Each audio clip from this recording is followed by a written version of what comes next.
Hey friends, welcome back to class 4 of the crease pattern series, introduction to 22.5 crease patterns. So today we are collapsing the Chibi Lizard designed by Marc Thompson, who gave us permission to use this design for this video, so thanks Marc. And yeah, we are collapsing the model today. The last part I showed you how to pre-crease it, as well as just different mentalities to understand how to pre-crease these, different tricks, different ways to identify structures and reference points, all very introduction. But yeah, so now we're going to collapse this, which involves adding the rest of the crease pattern parts that you see we don't have here. Great. So as I mentioned in the very first part of this, of class 4, a lot of times when we're collapsing, you want to recognize bases. So obviously these bird bases you can see here, we're definitely going to want to collapse those just as we did in part 1. But at first glance, what can you kind of notice? So there's a couple different things you can just hopefully see off the bat. One is we have kind of like a variation of a water bomb base or a preliminary base here, which I'm going to be adding some creases just to kind of show you, like this, right? So you can even pre-crease a lot of this from just here. So this is, you can see it's very much like the preliminary base, just a little bit stretched upwards. And then from here, if we just add in some things, right, like this part, then we have like,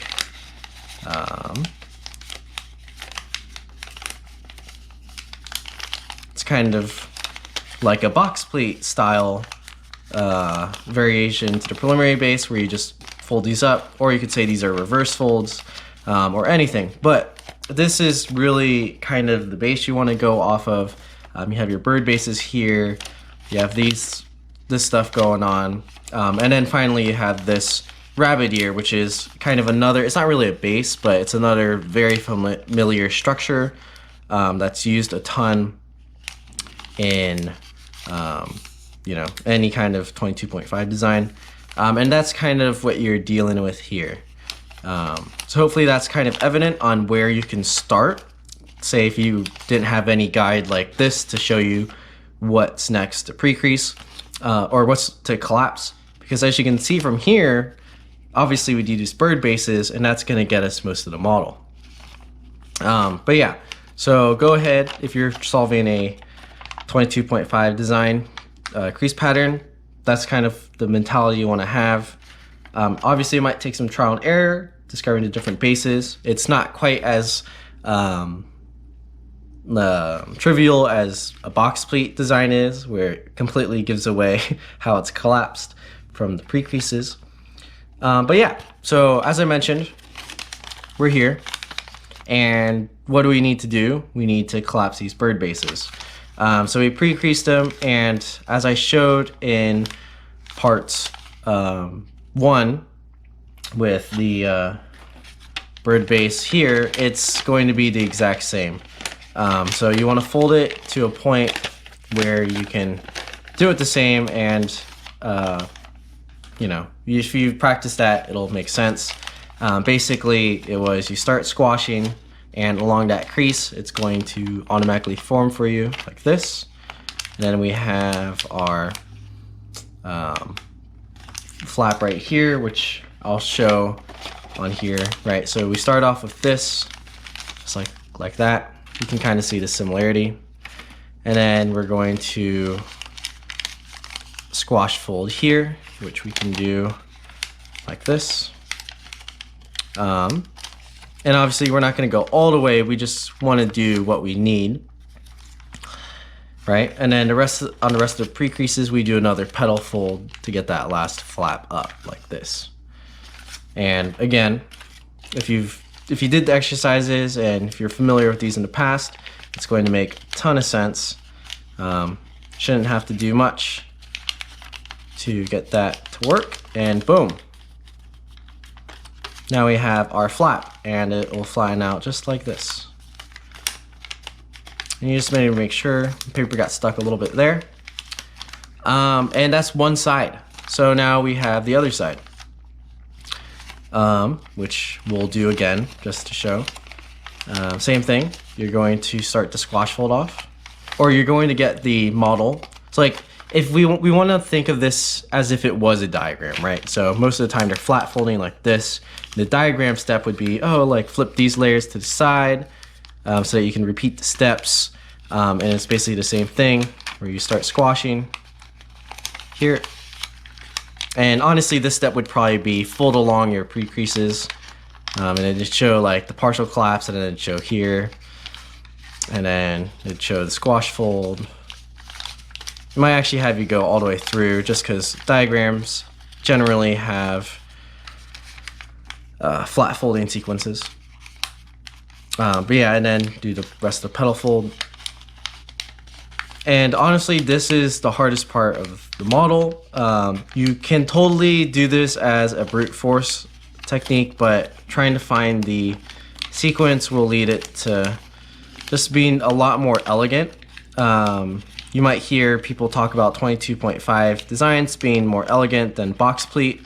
A lot of people really don't like grids, and they think box pleat just, you know, it makes the model look really boxy. They prefer 22.5 so much just because it's a lot more elegant and you can do things like this. But yeah, so now we have our bird bases collapsed. If we were gonna make this, I guess, flat, you know, we separate the layers to their respective halves, like this.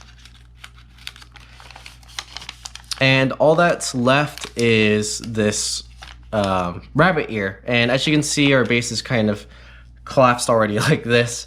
So our rabbit ear will either be an outside reverse fold, which is just really hard to do, or, you know, I probably don't need to show you how to do this, but, you know, obviously you can just open it up a little bit, get that outside reverse fold, and boom, we're good to go.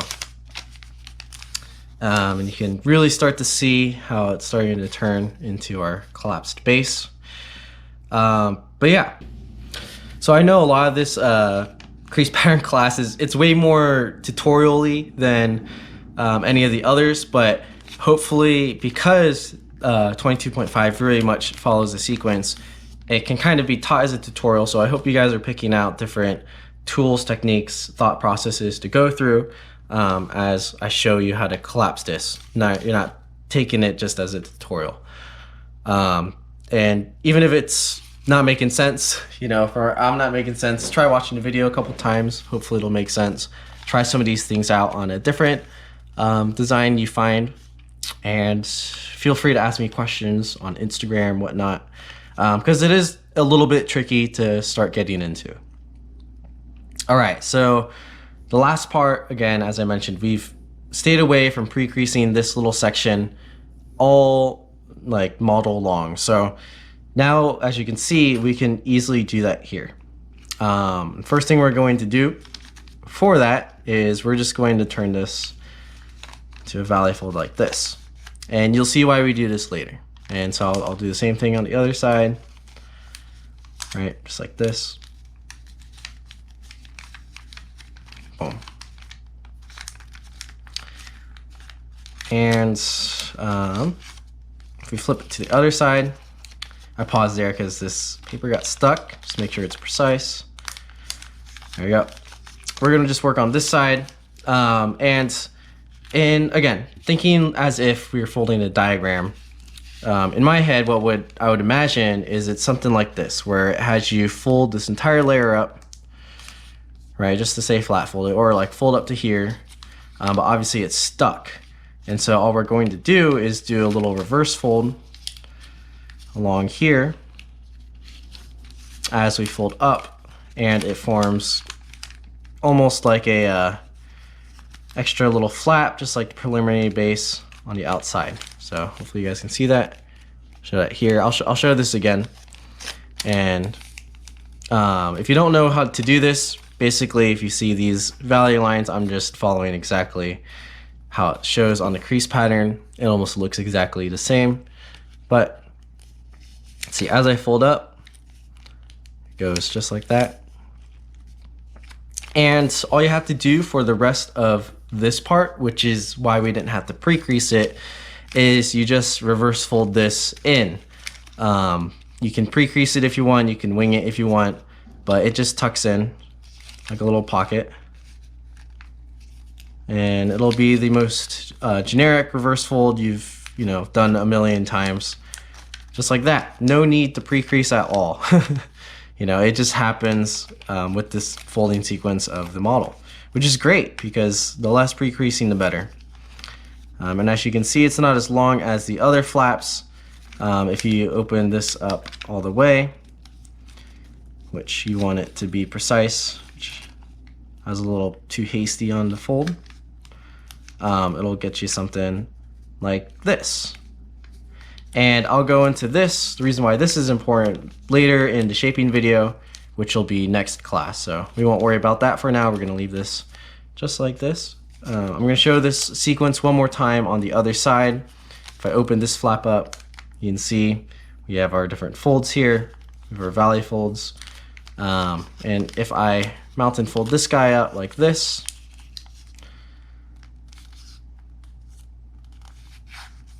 just like so,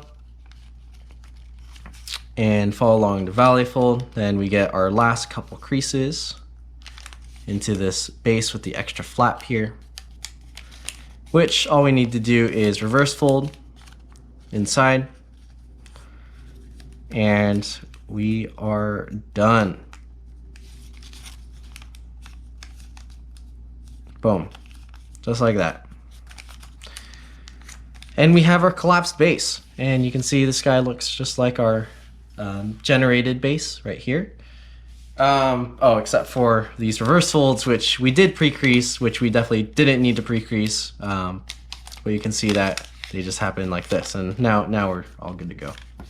But yeah, so I know, again, that was very tutorial-y, but I hope that the process I went through, the sequence I discovered, this might not be the way the designer planned out the sequence. There might be a completely different sequence, but I was able to find a sequence that worked for me to collapse the hard part, which was these bird bases. And it got me able to eliminate some of the pre-creasing and whatnot. Got the solve, I guess, this is base solved. If you're thinking in terms of that. Hopefully those techniques, the sequences, the concepts were starting to make sense for y'all. And there's no exercises for this class. This is the exercise, so hopefully you guys can follow along. But yeah, this is the introduction to 22.5. With this knowledge, I'll provide some crease patterns, maybe to give you guys. Actually, I'll be posting the origami fish, which I also have a tutorial for. Go ahead, try that. That's technically an exercise. And for those who are very experienced with box pleat but have never tried 22.5 before, but you're advanced enough, feel free to try the generic Dragon version 3. This will require very thin paper that's treated. So go ahead, try these out if you guys want. If not, feel free just to keep practicing this base because the next class 5, will be the introduction to shaping bases from crease patterns, which we're going to learn how to shape this guy, kind of see the processes on the different kinds of shaping, and we're also going to shape box pleat models up. But yeah, thank you for watching class 4. And I hope that introduced you to 22.5 a little bit. It's not going to give you all the tricks and tips, but hopefully it just demystifies some of the scariness of the 22.5 degree crease patterns. And yeah, I'll see you in the next class. Thanks for watching. All this origami got me going kamikaze. Now I'm